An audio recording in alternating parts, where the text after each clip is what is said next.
창세기 21장 다 찾으신 줄 알고 한 절씩 교독으로 읽겠습니다. 여호와께서 그 말씀대로 사라를 근고하셨고 여호와께서 그 말씀대로 사라에게 행하셨으므로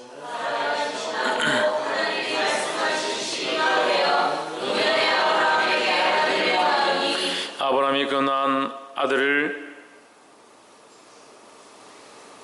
곧 사라가 자기의 낳은 아들을 이름하여 이삭이라 하였고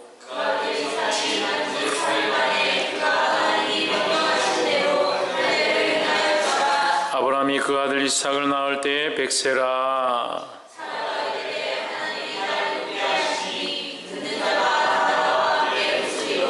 또 가로되 사라가 자식들을 젖먹이겠다고 누가 아브라함에게 말했으리오마는 아브라함 노경에 내가 아들을 낳았도다 하니라.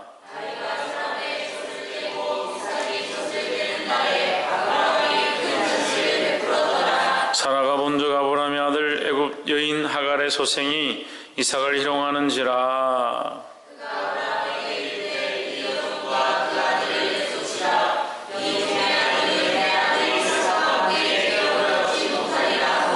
아브라함이 그 아들 위하여 그 일이 깊이 근심이 되었더니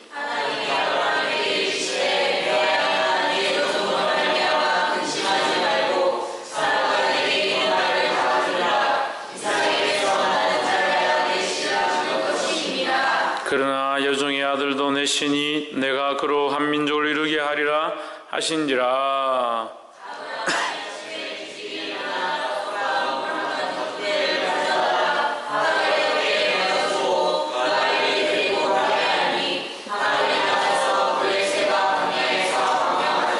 가족 부대의 물이 다 앉으라 그 자식을 뜰기나무 아래 두며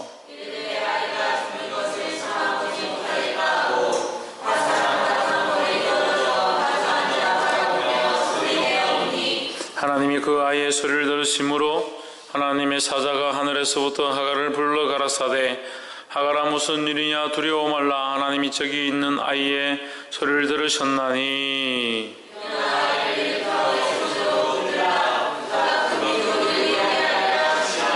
하나님이 하갈의 눈을 밝히심에 샘물을 보고 가서 가족 부대의 물을 채웠다가 그 아이에게 마시웠더라.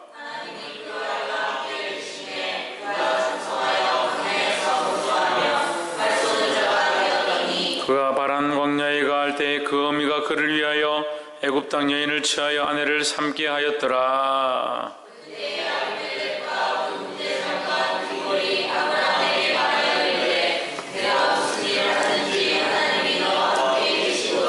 그런즉 너는 나와 내 아들과 내 손자에게 거짓되이 행치 않기를 이제 여기서 하나님을 가리켜 내게 맹세하라. 내가 내게 후대한 대로 너도 나와 너의 머무는 이 땅에 행할 것이니라. 아비멜렉의 종들이 아브라함의 우물을 역탈한 일에 대하여 아브라함이 아비멜렉을 책망하며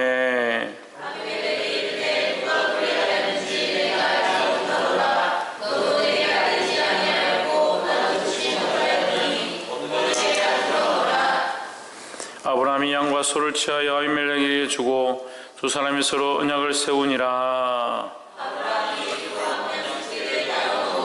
아비멜렉이 아브라함에게 이르되 이 일곱 암양 새끼를 따로 놓으면 어찌미뇨.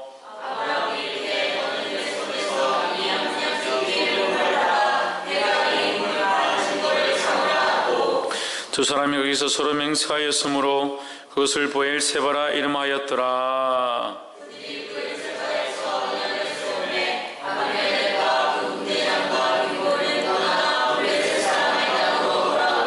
아브라함은 보엘세바에 에셀나무를 심고 거기서 영생하시는 하나님 여호와의 이름을 불렀으며 그가 블레셋 족속의 땅에서 여러 날을 지냈더라.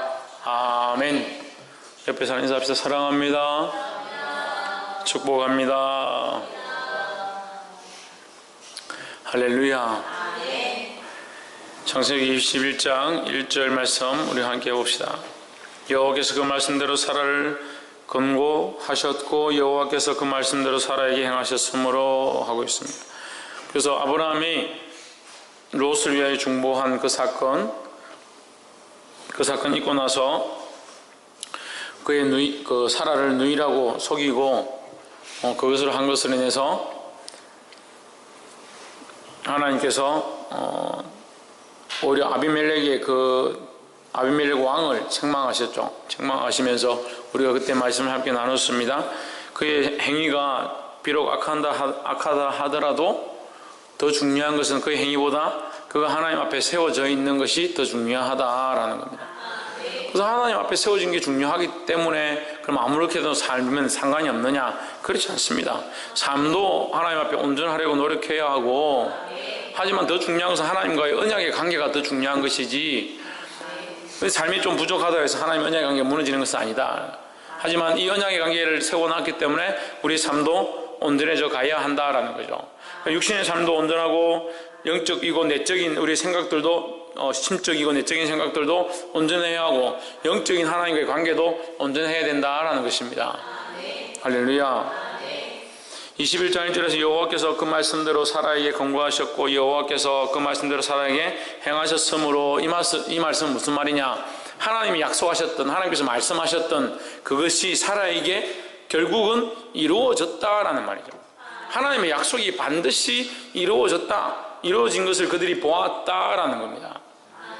할렐루야. 그래서 이제 사라가 잉태하고 하나님의 말씀하신 기한에 미쳐 늙은 아브라함에게 아들을 낳으니 했습니다. 아브라함이 얼마나 늙었느냐? 몇 살입니까 지금? 100세입니다. 100세. 2절. 아브라함 100세인데 100세의 아들을 사라가 낳았습니다. 근데 이 사라가 아들을 낳았는데 이것은 어떤 때냐? 시기가 되어. 무슨 시기요? 하나님께서 약속하신 시기가 되어예요. 하나님이 약속하신 것이 그때가 되니까 이루어졌다라고 표현할 수 있습니다. 그러니까 인간의 생각에는 그 기한이 더딘 것 같고, 인간의 생각에는 이것이 안 되는 것 같고, 인간의 생각에는 보이지 않지만 하나님 앞에서 하나님의 때는 늦지 않을 때가 많다는 거죠. 하나님이 약속하신 때는 늦지 않을 때가 많다. 우리의 생각에는 왜 안 이루어지느냐, 우리 생각에는 왜 되지 않느냐 생각하는 것은 다 우리 생각이지, 하나님의 때는 하나님이 정하신 때가 있고 그 기한이 차야 된다는 거예요. 그 시기가 맞아야 아이가 나올 때가 되는데, 자꾸 인간적으로 생각할 때는 이제 나이가 늙었으니까, 경수가 끊어졌으니까 안 될 것이다, 그런 여러 가지 생각들을 하는 거죠. 하나님의 마음은, 하나님의 뜻은 우리가 느리다, 오지 않는다 하는 것과 관계없이 하나님의 계획은 하나님의 그 뜻대로 흘러가고 있다는 사실을 믿어야 합니다. 할렐루야. 그래서 좀 더 지혜를 가진 자들은 자기의 뜻에 하나님의 뜻을 맞추려고 하는 것이 아니라 하나님 뜻에 자기 삶을 맞추려고 노력하는 거예요. 할렐루야. 그래서 할 수만 있으면 우리 삶에 하나님 뜻이 이루어지도록, 뭐가 이루어지도록? 하나님 뜻이 이루어지도록, 우리 자녀를 통해서 하나님 뜻이 이루어지고, 우리의 가정을 통해서 하나님 뜻이 이루어지고, 우리에게 주신 생명을 통해서 하나님의 뜻이 이루어지도록 구하는 거예요. 근데 많은 사람들이 어떻게 기도합니까? 하나님 뜻을 구하는 게 아니고 내 생각에 이거 참 이러다가 우리 애가 어찌 되는 거 아닌가? 하나님 이렇게 왜 안 해주시노? 하나님 뜻을 구하는 게 아니라 자기 뜻을 막 구하는 거예요. 이 기도를 바꾸라고 그랬죠. 하나님의 뜻이 무엇인가? 하나님이 이 아이를 통해서 우리에게 허락하신 이유가 있지 않습니까? 이 아이의 생명을, 이 아이의 건강을, 이 아이의 호흡을 하나님 주장해 주시옵소서. 하나님 뜻을 위해 사용되어지도록, 하나님 이루신 그 뜻들이, 하나님 원하신 그 뜻들이 이루어질 수 있도록 도와주시옵소서. 그런 기도를 해야 된다는 거예요. 할렐루야. 3절에 아브라함이 그 낳은 아들 곧 사라가 자기의 낳은 아들 이름을 이삭이라 하고, 4절에 하나님의 명대로 8일 만에 할례를 행하였더라. 5절에 아브라함이 100세 때 아들 이삭을 낳았죠. 100세 때 낳았다. 6절에 사라가 가로되 하나님이 나로 웃게 하시니 듣는 자가 다 나와 함께 웃으리로다 했습니다. 그래서 이 이삭의 뜻이 뭐냐? 웃으리로다. 이게 이삭의 뜻이에요. 그 이삭의 뜻이 뭡니까? 기쁨이다. 다 함께 웃는다는 것이 이삭이란 뜻이라는 거죠. 그러니까 우리의 기쁨이다. 그게 이삭이란 뜻입니다. 근데 우리가 이 말씀을 좀 돌아서 보면 18장 12절에서 사라가 어떻게 하냐면 웃었습니다. 어디에서? 장막 뒤에서 웃었습니다. 누가 말씀하실 때, 하나님의 사자가 말씀하실 때 장막 뒤에서 누가 웃느냐? 사라가 웃었습니다. 근데 오늘 여기 또 웃죠? 그럼 장막 뒤에 웃는 것과 여기 웃는 것이 뭐가 다릅니까? 장막 뒤에서 웃으면 하나님이 신뢰하지 못했기 때문에 웃은 거예요. 근데 오늘 이것은 하나님의 역사를 보고 기뻐서 웃는 겁니다. 그러면 이 장막 뒤에서 웃는 웃음들은 없어져야 될 웃음이죠. 하나님의 말씀을 비웃고 그렇게 되지 않을 것을 비웃고 이런 환경들 가운데 어떻게 그렇게 되겠냐? 믿지 않는 불신앙과 불신에서 신뢰함이 없는 데서 나오는 웃음이라는 거예요. 근데 이 세상은 그런 웃음들이 너무 가득합니다. 하나님 신뢰하지 않기 때문에 웃긴다 생각하고 목사님이 이렇게 말하면 말도 안 되는 얘기다. 어떻게 저렇게 될 수 있냐? 웃는 거죠. 우습게 생각하죠. 목사님 우습게 생각하는 게 아니라 하나님을 신뢰하지 않기 때문에 저 알고 있습니다. 하나님 신뢰하지 않기 때문에 그런 웃음이 있는 줄 알고 있습니다. 얼마나 신뢰를 하지 않는지. 그러니까 인간적으로 계속 보는 거죠. 인간적으로 생각하고 인간적으로 듣고 인간적으로 판단하고 인간적으로 결단하고. 그러니까 그게 무슨 소용이 있겠습니까? 결단해도 인간적인 건데. 그러니까 믿음을 보여라 하는데 믿음이 어디 있어요? 어디 있어요?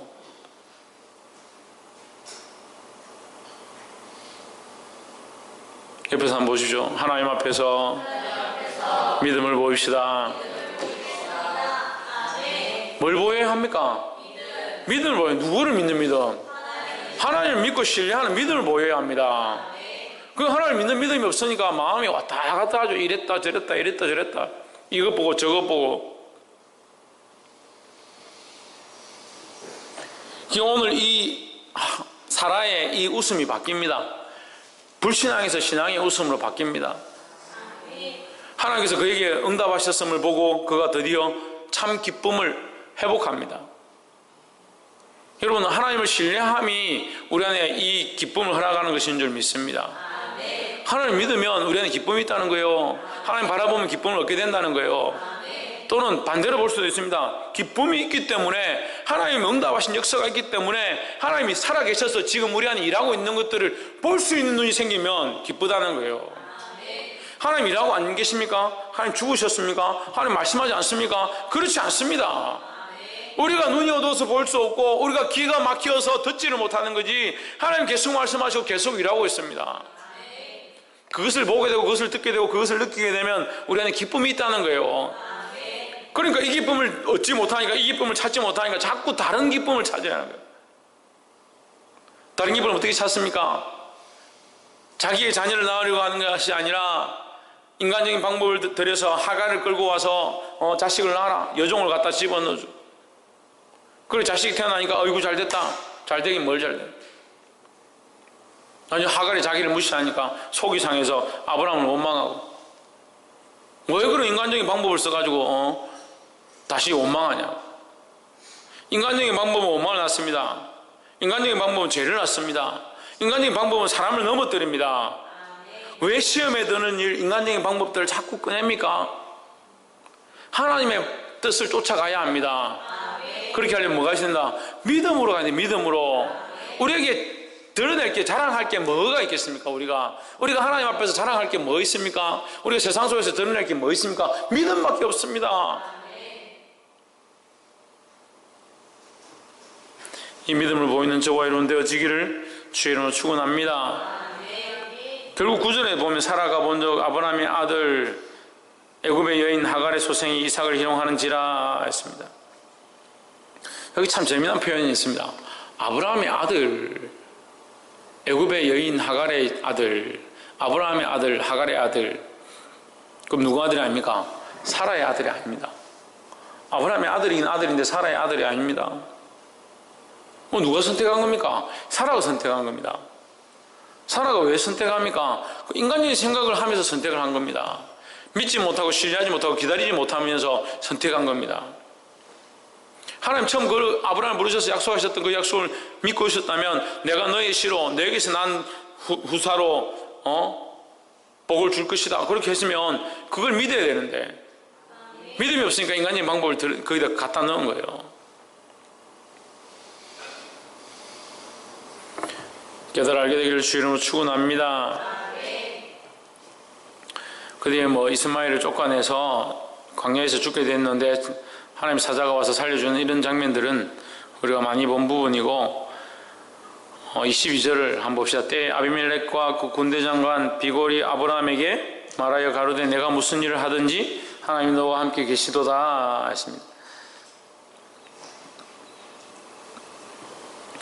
이 브엘세바의 이 사건이라 그러는데, 브엘세바 협정이라 그러거든요.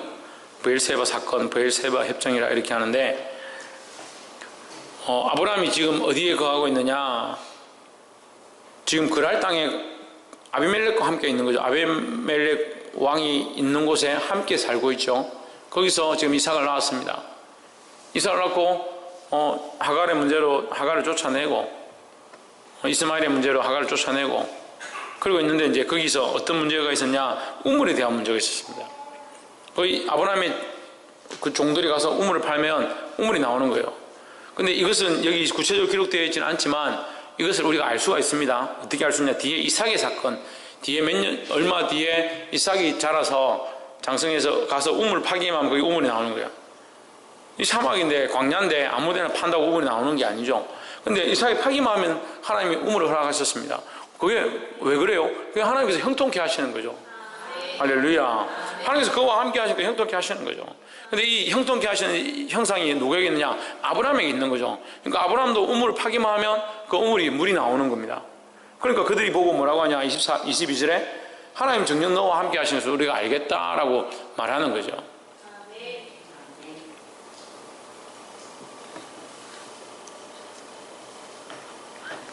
25절에 보면 아비멜렉의 종들이 아브라함의 우물을 늑탈한 일에 대하여 아브라함이 아비멜렉을 책망하며 했습니다.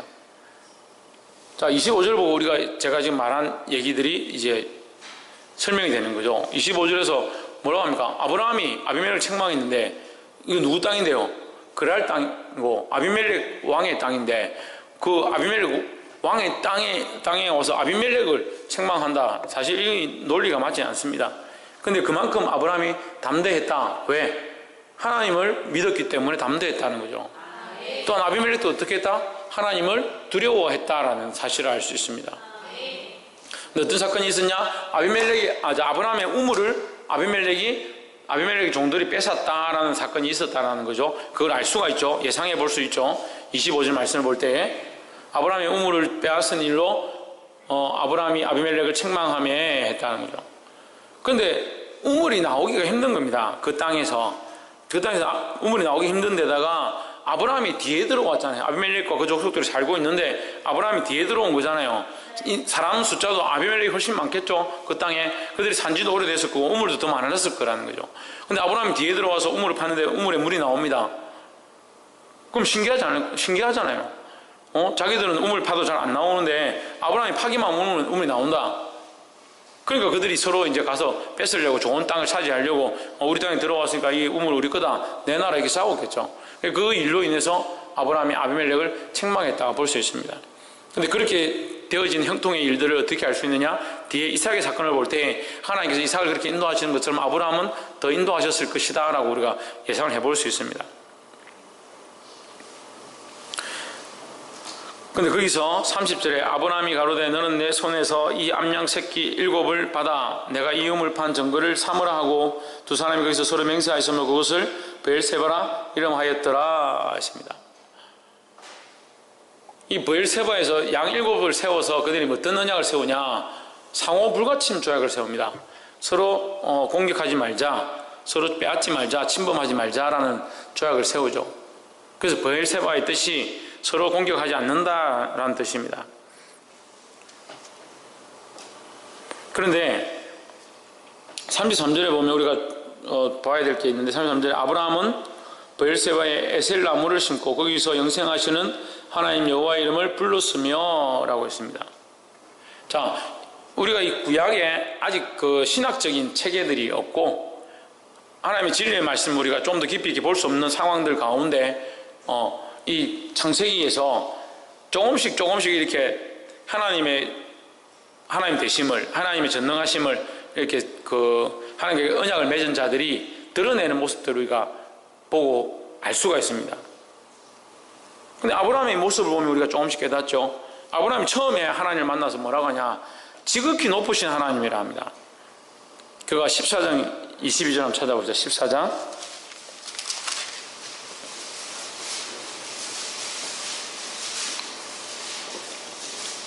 14장 22절을 보면 아브라함이 소돔 왕에게 이르되 천지의 주제시오 지극히 높으신 하나님 여호와께 내가 손을 들어 맹세하노니, 이건 뭐냐면 아시다시피 우리가 소돔 왕이 전쟁 가서 짓는데 여러 왕들이 연합해가지고 소돔 왕을 공격했을 때 롯이 잡혀가가지고 아브라함이 가서 그걸 빼앗아 오죠. 롯을 빼앗아 오고 또 재물들을 빼앗아 올 때에 소돔 왕이 뭐라고 얘기하니까 그 멜기세덱에게 11조를 드리고, 그 22절에서 아브라함이 소돔 왕에게 이르되 말을 하는 거죠. 천지의 주제시요 지극히 높으신 하나님 여호와께 내가 손을 들어 맹세하노니 했습니다. 그때 14장 22절에서 지극히 높으신 하나님, 이 아브라함이 처음 고백이 뭐냐, 지극히 높으신 하나님, 천지의 주제다, 우리의 주인이다 라는 것을 고백을 합니다.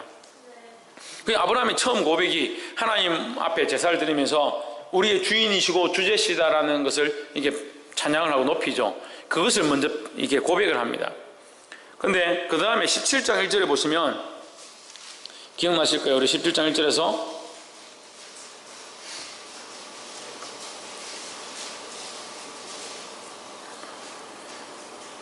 나는 전능하신 하나님이라 너는 내 앞에서 행하여 완전하라. 그래서 아브라함이 하나님을 뭐라고 부르냐, 전능하신 하나님이다. 하나님이 자기 전능하심을 나타내실 때 아브라함이 그 하나님을 알게 되는데 어떤 하나님을 알게 되냐, 전능하신 하나님을 알게 됐다. 그러면 지극히 높으신 하나님, 전능하신 하나님, 이게 점점 자라가는 거죠. 지금 전능하신 하나님 뭐라고 했습니까? 엘샤다이 하나님을 했습니다. 능치 못함이 없는 하나님이다 했습니다. 근데 오늘 지금 여기 보면 21장 33절에 영생하시는 하나님, 영생하시는 하나님, 지극히 높으신 하나님에서 전능하신 하나님에서 영생하신 하나님으로 이렇게 점점 그 아브라함의 고백들이 바뀌어갑니다. 아브라함이 이 고백을 통해서 뭘 할 수 있습니까? 아브라함이 하나님과의 관계 안에 더 깊이 점점 들어가고 있다는 것을 알 수 있습니다. 그가 하나님을 알고 하나님의 전능하심을 알고 하나님 살아계심을 알고 그가 영원하신 하나님이심을 영원하신 하나님이심까지 그 고백하게 된다는 거예요. 할렐루야.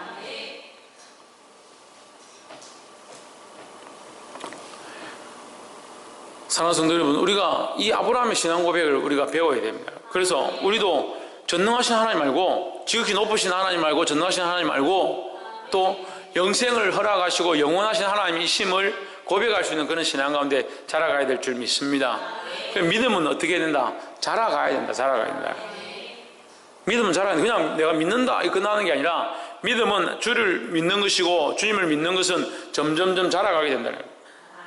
우리가 누구를 신뢰하면 그 신뢰함들이 그 사람을 알아가면 알아갈수록 더 커지는 것과 같이 하나님을 믿는 것은 이 믿음은 점점 자라가야 된다는 거예요. 그 생명력이 없어서 말씀을 듣고 하나님 앞에 그걸 믿습니다. 그거는 믿는데 이거는 못 믿겠다.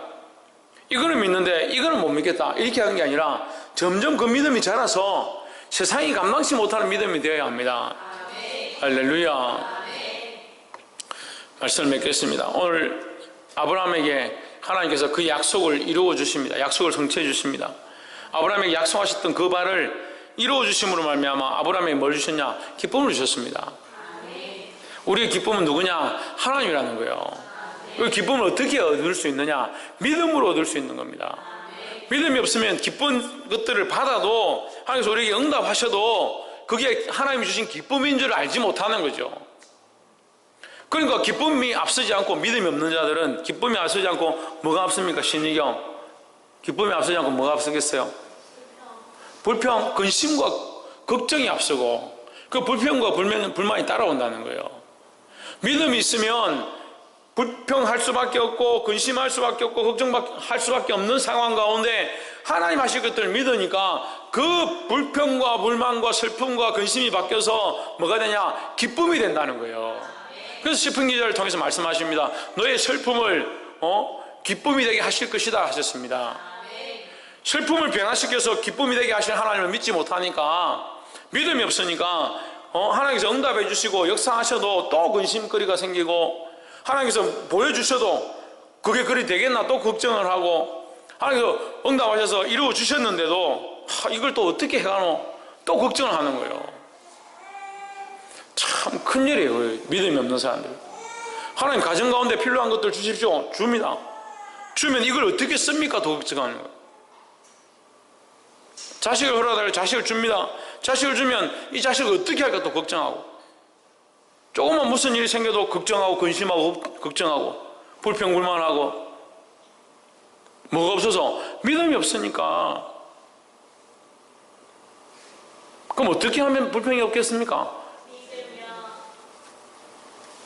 차라리 그 열매를 주지 않으면, 하나님 응답하지 않으면 불평불만이 없어지겠습니까? 그래 안 했으면 좋겠죠. 그래.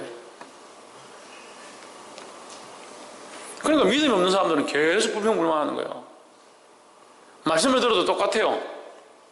믿음이 있으면 그걸 아멘으로 받고, 아멘을 받았으면 끝이에요. 그 아멘을 받았으면 끝인데, 아멘을 받고 나서도 그 다음에 또 걱정하는 거예요. 아이고 내가 괜히 아멘을 했구나, 이래가 되겠나, 저 말이 옳으나 틀리나. 아멘을 받았으면 그냥 하나님의 말씀을 받고 끝나야지. 뭘 자꾸 계산해보고 대보고 걱정해보고 근심해보고 왜 그렇게 하냐고. 믿음이 없는 연고를 계속 드러내요. 자라가야 합니다. 하나님 앞에 자라가야 합니다. 믿음이 자라가시기를 주의 이름으로 축원합니다. 옆에서 한번 보시죠. 믿음이 자라가는 신앙인이 됩시다. 믿음이 자라가는 하나님의 사람이 되어야 된다는 겁니다. 오늘 아브라함이 지극히 높으신 하나님을 고백하고, 전능하신 하나님을 고백하고, 더 나아가서 영생하신 하나님을 고백했습니다. 우리가 그 하나님을 고백해서 점점점 자라가고 하나님의 이름을 드러내는 저와 여러분의 삶이 되어지기를 주의 이름으로 축원합니다. 기도하겠습니다. 이 시간 말씀을 기억하면서 하나님 앞에 통성으로 기도합시다. 하나님, 우리에게 믿음을 허락하셔서 주를 믿음으로 더 신뢰하게 하시고, 주를 신뢰하고 믿음으로 더 자라가게 하셔서 하나님 마음을 더 알며 하나님 쓰러지지 않고 넘어지지 않는 그런 신앙을 가질 수 있도록 도와주시옵소서 하는 마음으로 믿음으로 주님 주신 기쁨을 맛보아 알게 하시고, 더 감사함이 강력하며 하나님을 찬양하게 부족함이 없도록 우리 삶에 인도하여 주시옵소서 하는 마음으로 이제 함께 통성으로 기도하고 자료 기도하고 마치도록 하겠습니다. 기도하시겠습니다. 사랑이 많으신 하나님, 우리를 주님 앞에 불러주셔서 주의 거룩한 말씀들을 함께 나누게 하심을 감사합니다. 불평불만하지 아니하게 하시고 내 삶에 두려움을 넣지 아니하게 하시고, 하나님